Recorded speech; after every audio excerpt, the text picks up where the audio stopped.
জঙ্গলের চারিদিকে সবুজ আবহাওয়া, চারিদিকে পাখির ডাক। জঙ্গলের মধ্যে এক শান্তি রয়েছে, কিন্তু সব শান্তির মাঝেও কি শান্তি থাকে? ঠিক এমনই সময় সেই জঙ্গলের মধ্যে দিয়ে শোনা গেল ভয়ানক এক হাসি। জঙ্গলের মধ্যে দুরন্ত শিয়াল এবং তার মামা বাঘ একসাথে বসে গল্প করছিল। তারা হঠাৎ শুনতে পায় সেই শব্দ। তারা তো শুনে অবাক। তারা ভাবলো, এটা আবার কেমন শব্দ, আগে তো কখনো শোনেনি। বলে তারা সেই শব্দের খোঁজে বেরিয়ে পড়ে। দুরন্ত শিয়াল বলতে থাকে, মামা, যদি এবারে আমাদের কিছু হয়, যদি আমাদের সেই নাই, তখন আমরা কি করব? আমি হচ্ছি বাঘ, আমি তোর মামা। আমার সামনেও তোকে কি করবে? এই কথা বলতে বলতে তারা দুজন জঙ্গলের ভেতর প্রবেশ করে। গিয়ে তারা দুজন তো দেখে অবাক। বিশাল আকৃতির এক দৈত্য।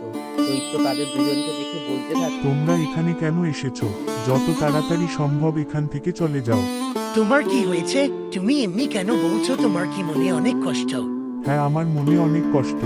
কেউ আমার বন্ধু হয় না, সবাই আমাকে দেখে ভয় পায়। ঠিক আছে, আজ থেকে আমরা তোমার বন্ধু হব। তাতে তিনজনের মধ্যে ভালো বন্ধুত্ব হয়ে গেল এবং তারা জঙ্গলটাকে ঘুরে দেখতে থাকলো।